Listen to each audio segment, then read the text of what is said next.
오늘 우리에게 주시는 하나님의 말씀은 여호수아 13장 1절에서 33절 말씀입니다. 여호수아가 늙고 나이가 많아졌다. 주님께서 그에게 말씀하셨다. 너는 늙었고 나이가 많은데 정복하여야 할 땅은 아직도 많이 남아있다. 남아있는 땅은 이러하다.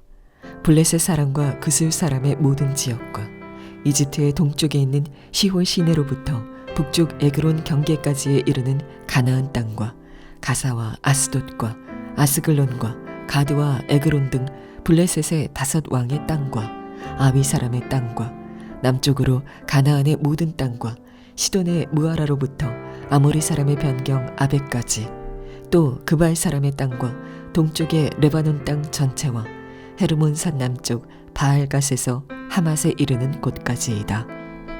그리고 레바논에서부터 미스르 본마임에 이르는 산간지방에 사는 모든 사람 곧 시돈 사람을 내가 이스라엘 자손 앞에서 모두 쫓아낼 터이니 너는 오직 내가 너에게 지시한 대로 그 땅을 이스라엘 자손에게 유산으로 나누어 주어라.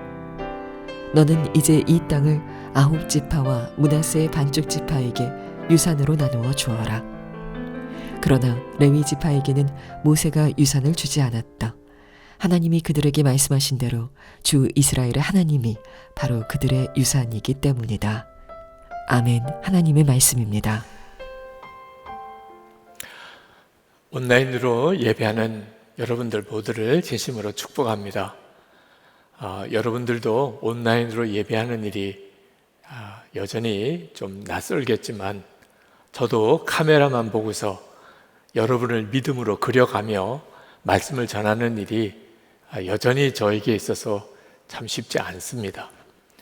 그러나 저는 이 시간에 여러분의 모습이 제 눈에 보이지는 않지만 믿음으로 주님이 여러분을 보게 하십니다. 그러면서도 제 안에 더 큰 갈망은 보이지 않으시는 예수님을, 그 예수님을 바라보는 것입니다. 오늘 여러분들도 이렇게 온라인으로 주일 예배를 드리지만 주님을 바라보는 눈이 더 열리게 되기를 축복합니다. 이것이야말로 정말 놀라운 것입니다. 우리가 예수님 한 분이면 충분하다, 이런 믿음은 예수님이 함께 계신 것이 믿어질 때 우리에게 일어나는 것입니다. 예수님 한 분이면 충분하다는 믿음이 생기면 반드시 하나님의 역사를 경험하게 됩니다. 믿음이 다르기 때문에 하나님의 역사를 경험하는 게 다른 겁니다. 우리에게 많은 문제가 있지만 비교할 수 없이 크신 하나님이 우리와 함께 계시다. 이게 믿어지는 것이 부흥입니다. 심령의 부흥. 그렇게 하나님이 믿어지면 문제가 될 것이 무엇이 있겠습니까? 하나님께서 여호수아를 세워서 가나안 땅 정복을 하게 하셨는데 7년 정도가 지나고 가나안 땅에 전쟁이 그쳤다고 했습니다. 가나안 족속의 연합군들이 이스라엘과 함께 싸웠던 여러 많은 전투들이 있었는데 이제 그 전투가 끝났다는 겁니다. 가나안 족속 중에 감히 이스라엘을 대적해서 싸움을 걸어올 족속이 없어졌다는 거죠. 이게 엄청난 승리입니다. 그런데 문제가 하나 생겼습니다. 그는 여호수아의 나이도 이제 상당히 많이 들게 되었다는 거죠. 하나님께서 여호수아에게 나타나셔서 말씀하십니다. 오늘 여호수아 13장 1절에 보면 너는 늙었고 나이가 많은데 정복하여야 할 땅은 아직도 많이 남아있다. 여호수아의 나이가 한 90세쯤은 되었으리라고 생각이 듭니다. 자, 여호수아도 나이가 들어서 늙어가는 거죠. 그건 어쩔 수가 없는 일이죠. 그동안에 여호수아 총사령관으로 이스라엘의 지도자로 가나안 연합군과 싸워 이겼다는 것은 그 자체가 대단한 일입니다. 그러나 여전히 가나안 땅에는 이스라엘 백성이 점령하지 못한 땅이 많이 남아 있었습니다. 이 가나안 족속의 연합군과 싸움에서는 이겼지만 그 가나안 족속에 살고 있는 각 지역에 이스라엘 지파가 들어가서 그 땅을 차지한 것은 아니었다는 거죠. 이제 이것은 또 하나의 대단한 과제입니다. 이스라엘 백성들이 땅에 들어가서 살도록 가나안 족속이 순순히 내어줄 리가 없기 때문이죠. 자, 이와 같은 때에 하나님은 여호수아에게 말씀하십니다. 빨리 그 가나안 땅을 각 지파에게 분배하라는 겁니다. 그리고 그 지파들이 그 땅에 들어가서 가나안 족속을 내어 쫓게 하라는 거죠. 하나님께서 이렇게 말씀하시는 이유는 이제 여호수아가 이스라엘 백성 전체를 이끌고 가나안 족속을 다 점령할 그럴 수 있는 힘이 없어졌기 때문입니다. 그리고 가나안 족속은 여전히 가나안 땅에 살고 있는 거죠. 자, 이때 여호수아도 이스라엘의 각 지파도 두려운 문제를 안게 된 겁니다. 여호수아가 총사령관으로 그리고 각 지파가 다 함께 모여서 전쟁을 할 때는 얼마나 힘이 났겠습니까? 그런데 각 지파가 이제 각각 그 가나안 땅으로 흩어져서 그리고 그 족속들과 정말 목숨을 걸고 싸워야 되는 이 전쟁을 감당해낼 수 있을까? 여호수아도 아마 자신이 없었던 모양입니다. 그래서 하나님께서 여호수아에게 아주 강하게 말씀하십니다. 이 가나안 땅 점령은 하나님 내가 하는 일이라는, 너는 속히 이 각 가나안 땅 모든 지역을 나누어서 이스라엘 지파들에게 나눠주라. 그들이 들어가서 그 땅에서 그 땅을 점령하도록 만들라. 6절에서 그렇게 말씀하십니다. 내가 이스라엘 자손 앞에서 모두 쫓아낼 터이니, 내가 쫓아낼 터이니, 하나님이 그렇게 말씀하십니다. 너는 오직 내가 너에게 지시한 대로 그 땅을 이스라엘 자손에게 유산으로 나누어 주어라. 하나님은 이스라엘 백성을 가나안 땅에 들어가서 그곳을 차지하게 하기 위해서 처음에는 모세를 세우셨습니다. 그리고 모세 때가 끝날 때 하나님은 그 후계자로 여호수아를 세우셨습니다. 그리고 지금까지 가나안 연합군과의 전쟁을 이기게 하셨습니다. 근데 하나님은 이제 그 나머지 이스라엘 백성을 통하여 가나안 땅을 점령하게 하는 일을 각 지파들이 완성하게 하시겠다는 것입니다. 하나님의 계획은 이 모든 일을 하나님이 친히 하신다는 겁니다. 모세를 세울 수도 있고 여호수아를 세울 수도 있지만 실제로 역사하신 분은 하나님이시라는 겁니다. 여호수아는 나이가 많이 들었습니다. 이제는 전쟁을 계속 수행하기가 어려워진 나이가 되었습니다. 근데 하나님은 그걸 걱정하신 게 아닙니다. 하나님이 정말 걱정하신 것은 이스라엘 그 지파가 여호수아만 바라보게 되는 것이 걱정이었습니다. 여호수아가 앞장서서 전쟁을 이끌어 주어야 되는데 이런 믿음으로 그들이 안주해 있는 것이 하나님에게는 더 큰 문제였습니다. 이스라엘 각 지파가 하나님을 바라보고 하나님을 믿고 그들 스스로를 통하여도 주님이 역사하심을 믿고 자기에게 분배된 땅에 들어가서 그 땅을 차지할 수 있어야 진정으로 하나님을 믿는 것이기 때문에 그렇습니다. 그래서 하나님께서 여호수아에게 속히 가나안 땅을 믿음으로 각 지파에게 배분하여 나누어 주고 그들로 그 땅을 점령하라고 하신 것입니다.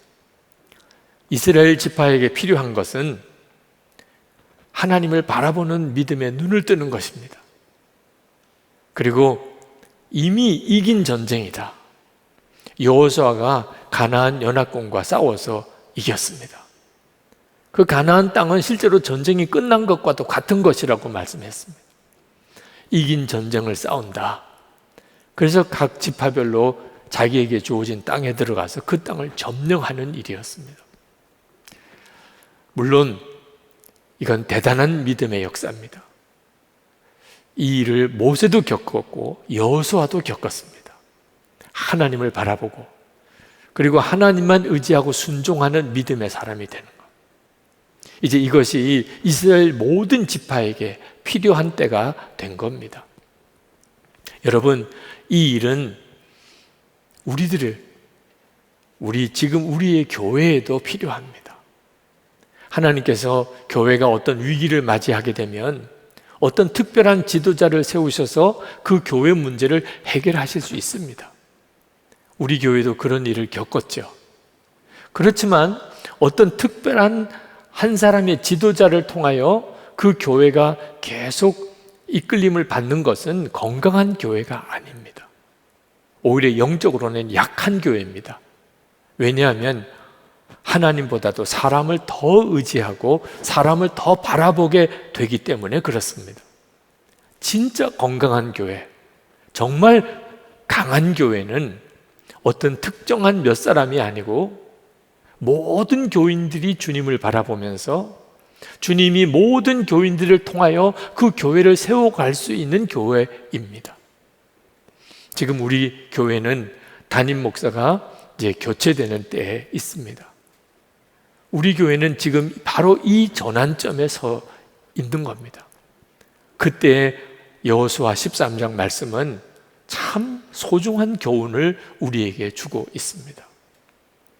이스라엘 백성들에게도 그랬지만 우리에게도 이미 이긴 전쟁을 싸우고 있다는 믿음이 있어야 합니다. 하나님께서 이스라엘 각 지파에게 원했던 것은 하나님을 바라보고 이미 이긴 전쟁을 싸운다는 믿음만 있으면 하나님이 그 각 지파를 통하여 그 가나안 족속을 다 내어 쫓아줄 것이라는 것이었습니다. 우리도 마찬가지입니다. 예수 그리스도께서 십자가에서 우리를 위해 대속의 죽음을 죽으시고 그리고 부활하심으로 마귀는 결정적으로 꺾어졌습니다. 이제 영적 싸움은 사실 끝난 것 같습니다. 예수를 믿는 성도들이 이제 이 믿음을 가지고 자신의 삶의 영역에서 마귀의 왕국을 무너뜨리고 하나님의 나라를 살아내는 일이 이제 우리에게 주어진 과제입니다. 그렇지만 여러분, 실제로 여러분이 겪으시는 것처럼 마귀가 호락호락 자기의 영역, 자기의 세력을 내어놓지 않습니다. 이미 예수 그리스도의 십자가와 부활에서 꺾어졌지만 마귀는 최후의 발악을 합니다. 그래서 전 세계 많은 교회, 모든 지역의 성도들과 교회, 선교사님들과 마귀와의 영적 싸움이 계속 벌어지고 있습니다. 어떤 곳에서는 마귀가 승리하고 있는 것처럼 보이는 지역도 있습니다. 북한이 대표적으로 그런 것이죠. 마귀가 승리한 것처럼 보입니다. 무슬림들이 있는 곳, 또 힌두교 교도들이 있는 곳에 영적으로 교회는 어려움을 겪고 있습니다. 여러분, 우리나라도 마찬가지입니다. 한국 교회가 지금 위기를 맞이하고 있다고 하죠. 우리나라의 각 영역 속에 여전히 무서운 영적인 싸움이 벌어지고 있습니다. 평등법 제정을 시도하는 문제도 심각한 문제입니다. 동성애를 합법화하는 일은 우리가 어떻게 해서든지 막아야 되고 싸워 이겨야 될 과제입니다. 만약에 동성애가 합법화되면 성경적으로 믿는 것이 범죄가 될 수 있는 시대가 열리는 것입니다. 이건 정말 심각한 문제죠. 개인적으로도 영적인 싸움은 심각합니다. 하나님의 자녀들 이미 예수 그리스도를 생명으로 소유한 성도들이지만 죄의 싸움에서 여전히 고전하는 성도들이 많습니다. 육신적인 질병, 경제적인 어려움, 관계의 깨어짐, 그로 인해서 지금 참으로 고통스러운 문제를 겪고 있는 것이 우리들이 현실이지 않습니까? 그러나 여러분, 이와 같은 그런 영적인 싸움에서 우리에게 필요한 것은 승리의 확신을 가지는 것입니다. 예수 그리스도께서 이미 마귀를 꺾으셨으니, 그러니 나는 이미 이긴 전쟁을 싸우고 있는 것이다. 이길까? 이길 수 있을까가 아닙니다. 이미 이긴 전쟁을 싸우고 있다는 확신이 필요합니다. 그래서 우리가 예수님과 동행하는 삶을 그렇게 강조하는 것이고, 그리고 그렇게 훈련하려고 하는 것입니다. 왜냐하면 예수님 그분이 세상을 이기신 분이기 때문에 그렇습니다. 요한복음 16장 33절에 이렇게 말씀하셨습니다. 이것을 너에게 이르는 것은 너희로 내 안에서 평안을 누리게 하려 함이라. 세상에서는 너희가 환난을 당하나 담대하라. 내가 세상을 이겼노라. 세상을 이기신 예수님을 바라보는 것, 세상을 이기신 예수님이 내 생명이 되시는 것을 진짜 믿는 사람은 환난을 당해도 두려워하지 않습니다. 그는 반드시 이기고 그 마음의 심령 속에는 놀라운 평안이 그를 사로잡아 주는 것입니다. 로마서 10장 10절에 보면 우리가 마음으로 믿어 의에 이르고 입으로 시인하여 구원에 이른다고 말씀했습니다. 근데 참 안타까운 것은 많은 성도들이 영적인 싸움을 싸울 때, 여러 가지 시험과 환난을 겪을 때 죽겠어요, 힘들어요, 못 살겠어요, 더 이상 견딜 수가 없어요, 왜 나만 이런 어려움을 겪어야 되나요? 그런 한탄을 합니다. 그것은 문제가 어렵기 때문이 아닙니다. 예수님을 바라보는 믿음의 눈을 뜨지 못하고 이미 이긴 싸움을 싸우고 있다는 확신이 없기 때문에 그렇습니다. 많은 목회자들과 성도들을 상담하면서 느끼는 겁니다. 우리에게 여러 가지 유형의 시험과 문제가 많지만 결국 그 문제는 하나로 귀결이 됩니다. 정말 예수님께서 나와 함께 계신 것을 믿느냐? 주님이 내 생명이 되셨음을 믿느냐? 여기에 모든 문제가 다 좌우됩니다. 나는 이미 죽었고 예수님이 내 생명이십니다. 나는 이제 오직 주님만 따라갑니다. 주님께만 순종합니다. 이 결단만 분명해지면 해결되지 않을 문제가 사실 없음을 봅니다. 이스라엘 백성들에게 필요했던 것은 하나님을 바라보는 믿음의 눈을 뜨는 것이었습니다. 각 지파들이 자기에게 주어진 땅에 들어가서 그 땅을 점령할 때 그들은 군사의 수를 보지도 않고 또 지휘관이 여호수아냐 아니냐 하는 것도 문제가 아니고 하나님을 바라보는 눈이 열리고 그 믿음만 분명하면 하나님이 그들을 통해서 그 땅에 있는 모든 족속을 다 내어 쫓아 주실 거라는 거죠. 그래서 하나님께서 하신 일이 참 놀라운 일이 있으신데, 레위 지파에게 땅을 나누어 줄 때 레위 지파에게는 땅을 주지 않은 것입니다. 14절 말씀에 이렇게 말씀합니다. 모세는 레위 지파에게만 유산을 주지 않았는데 그것은 하나님께서 그에게 말씀하신 대로 주 이스라엘의 하나님께 불살라 드리는 제물이 그들의 유산이기 때문이다. 하나님은 레위 지파에게 거룩한 성직의 사명을 주셨습니다. 그래서 온 이스라엘 지파를 대표해서 하나님께 제사 드리는 일을 감당하게 하셨습니다. 그리고 하나님의 율법을 잘 간직해서 그걸 기록하고 그리고 이스라엘 백성들에게 그것을 가르치는 일을 맡기셨습니다. 이 일에 전념하게 하기 위해서 레위 지파에게는 땅을 주지 않은 겁니다. 농사짓고 양치고 하는 일을 면제시켜 준 거죠. 그리고 이스라엘 백성들이 하나님께 제사를 드리러 올 때 가지고 온 제물이 레위 지파의 재산이 된 겁니다. 그들이 먹고 사는 재산이 된 겁니다. 그런데 이것이 의미하는 것이 있습니다. 그 영적인 의미가 중요합니다. 하나님이 레위 지파의 기업이라는 것입니다. 33절에 다시 그 말씀을 하고 있습니다. 그러나 레위 지파에게는 모세가 유산을 주지 않았다. 하나님이 그들에게 말씀하신 대로 주 이스라엘의 하나님이 바로 그들의 유산이기 때문이다. 하나님이 레위 지파의 기업이라는 것입니다.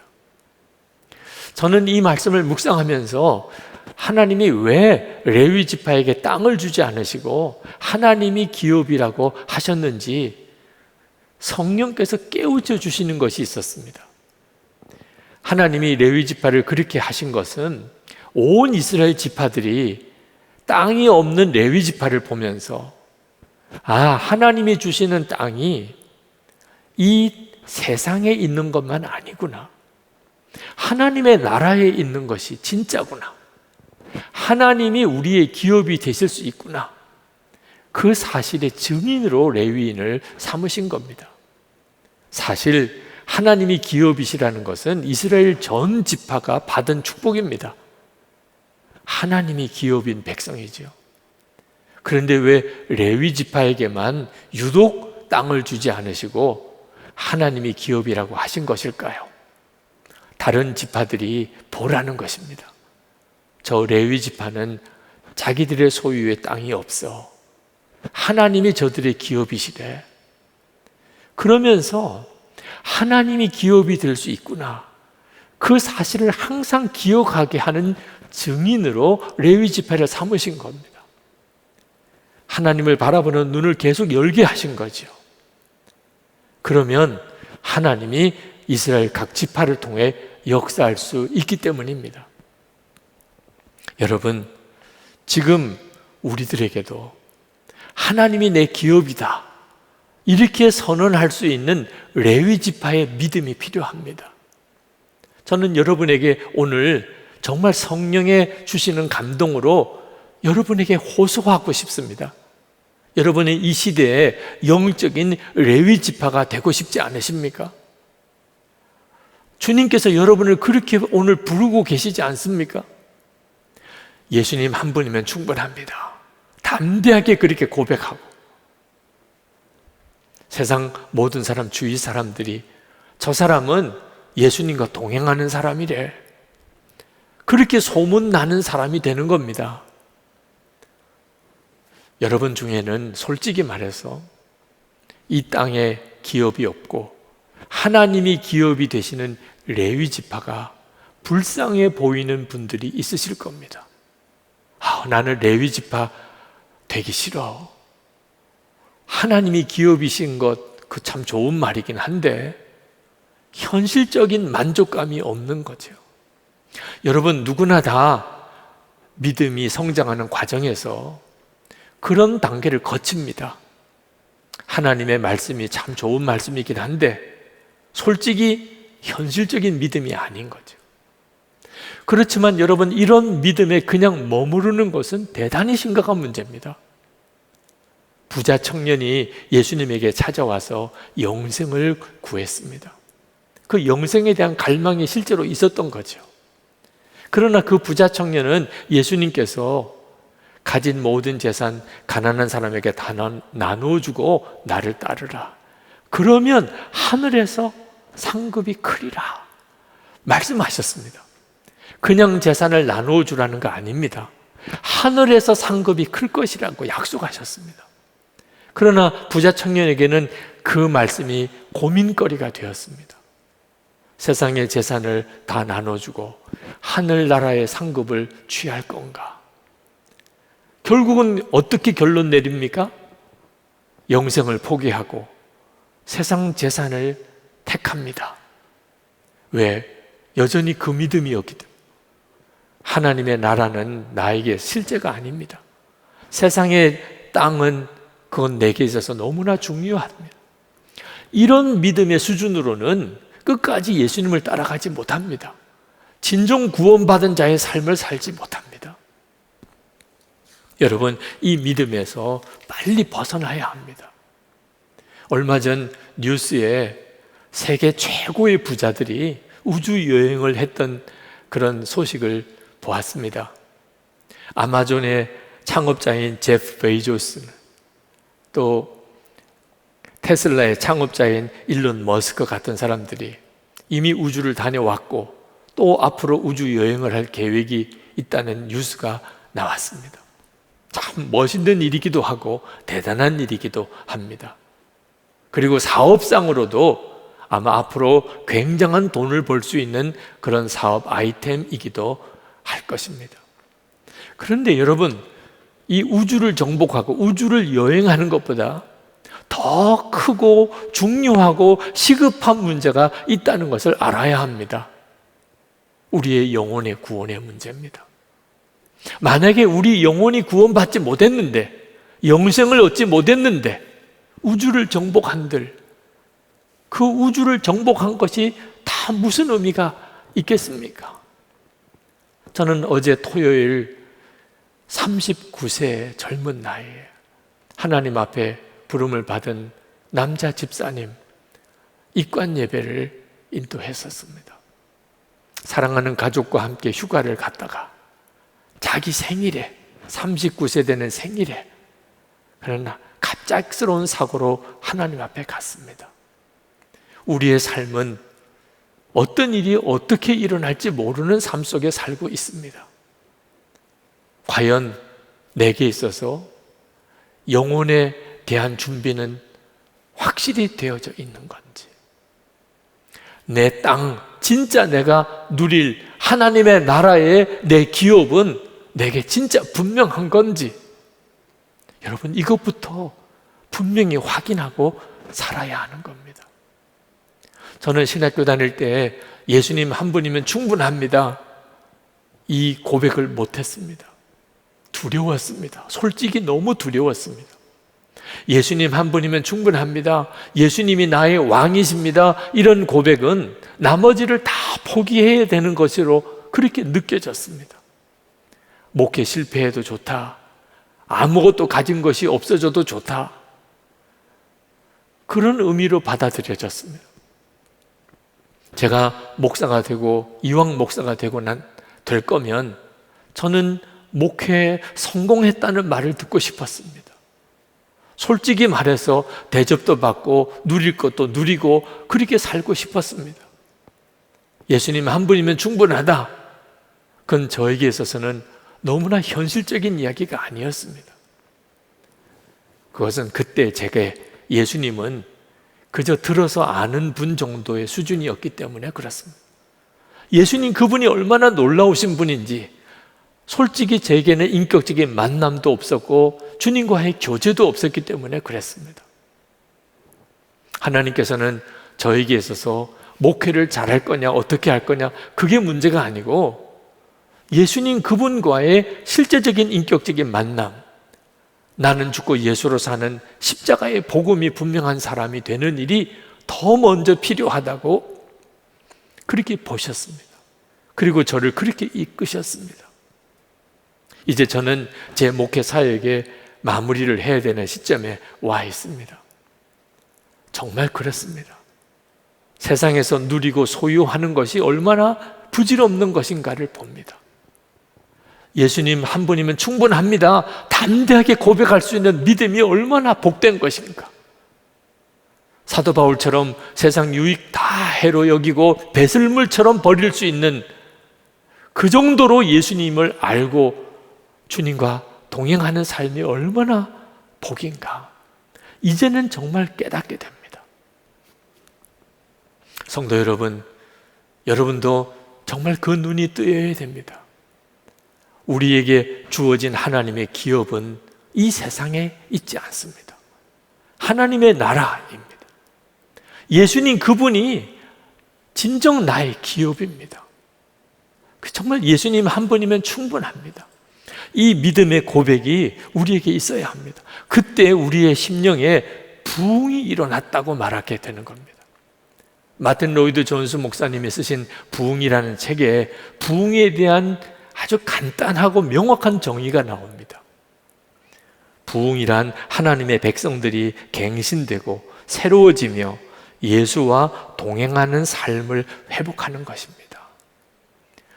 예수님과 동행하는 삶을 회복하는 것, 이것이 부흥입니다. 그때 우리는 이스라엘 각 지파들에게 하나님이 그토록 원하셨던, 하나님만 믿으면 이미 이긴 전쟁을 싸운다는 것만 확신하면 너희들을 통해서도 하나님은 그 땅에 가나안 족속을 다 내어 쫓으실 수 있다. 하나님이 약속하신 것을 성취하여 살 수 있다. 그대로 우리들이 누리게 되는 것입니다. 우리 교회도 그 믿음이 필요하고 우리 각자도 그 믿음이 필요합니다. 여러분, 예수님과 친밀히 동행하는 삶에 어제와 오늘이 다르십니까? 어제는 그런 믿음이 없었는데 오늘은 그런 믿음으로 서는 그런 변화가 일어나고 있습니까? 그리 되어야 됩니다. 주님을 알아가고 주님과 동행하는 믿음에 계속되어지는 진전이 필요합니다. 저절로 그런 일이 일어나기를 기대하지 마십시오. 그러다가는 가슴을 치며 후회할 날이 반드시 오게 됩니다. 나는 지금 이 시대에 영적인 레위지파다. 이 땅에 하나님의 주신 기업이 내게 비록 없을지라도 나는 하나님의 나라의 기업을 소유한 자다. 예수님 한 분이면 충분하다. 여러분, 담대하게 그렇게 고백할 수 있는 믿음으로 서야 됩니다. 그때 여러분이 알게 됩니다. 진짜 이 세상과 비교할 수 없는 하나님, 그 놀라우신 은혜, 그 말할 수 없는 하나님의 약속이 여러분의 삶에서 성취되고 있음을 경험하게 됩니다. 배우자가 변하지 않아도, 자녀들이 아직 여전히 그 상태일지라도, 경제적으로 또는 건강상에 여전히 여러분에게 문제가 많이 있을지라도, 직장에서 일터에서 온갖 시험이 있을지라도, 여러분 주님과 동행하는 믿음의 눈이 계속 열리기 시작하면 절대로 꺾어지지 않습니다. 끝까지 이길 힘이 생깁니다. 하나님의 약속이 반드시 성취되는 것을 보게 됩니다. 이 은혜가 우리에게 지금 필요합니다. 여러분, 이 시간 같이 기도합시다. 하나님, 저를 지금 이 시대의 영적 레위지파로 써주십시오. 아직도 믿음이 온전하지 못한 가족들이 있습니다. 아직도 믿음이 온전하지 못한 우리 속회 식구들이 있습니다. 세상에는 진짜 하나님을 믿지 못하는 사람이 너무 많습니다. 저를 하나님이 기업인 사람, 예수님 한 분이면 충분한 사람으로 저를 증인으로 사용하소서. 여러분의 입으로 분명하게 고백하고 기도해 보시기 바랍니다. 반드시 하나님의 성령의 역사하심이 있으실 겁니다. 기도하겠습니다.